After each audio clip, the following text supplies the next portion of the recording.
Page speed is a very simple concept that overlays a great deal of complexity. It isn't just how quickly your site shows up to visitors. Really, it is a combination of your site's time to first byte, which is the initial response time between your site and the user's browser.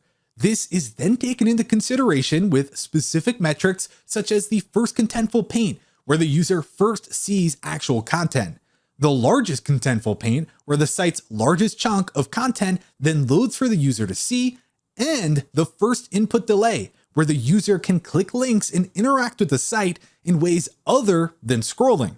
All of these loosely combine into a rating called Speed Index, which you can get from Google's own Page Speed Insights. You can use this as a benchmark metric. And in a general sense, all of these together give you a solid picture of your page speed and how Google, other search engines, and your users see and interact with your site. How does page speed affect SEO? Well, page speed affects your SEO a lot. Over the past few years, Google has adjusted its algorithm to take user experience into account. One of the top factors for a good user experience is having a quick and responsive site. When a user goes to a site that takes more than a couple of seconds to load, there is a high chance they will leave, increasing that site's bounce rate. Google then sees that bounce and makes a few assumptions as to why the user might have bounced. On a very quick bounce, Google will likely assume one of the following.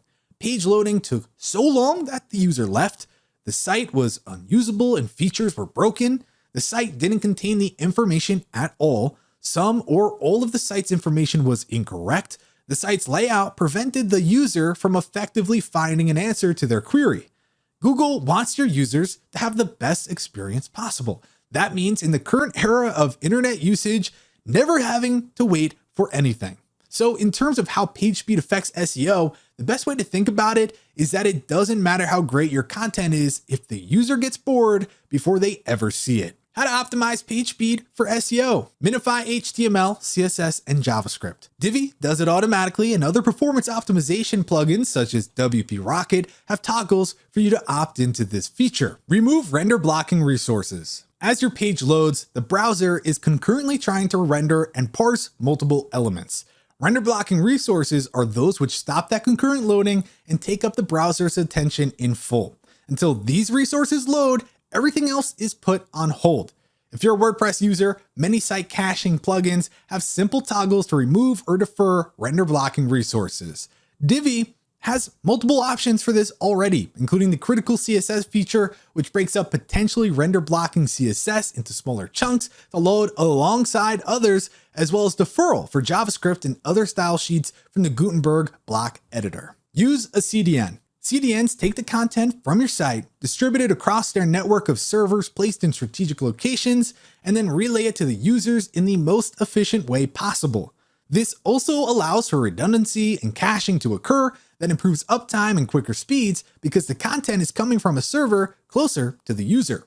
Many web hosts offer CDNs even for free with something like Cloudflare. Cache your content. For WordPress users, it's as simple as installing and activating a caching plugin.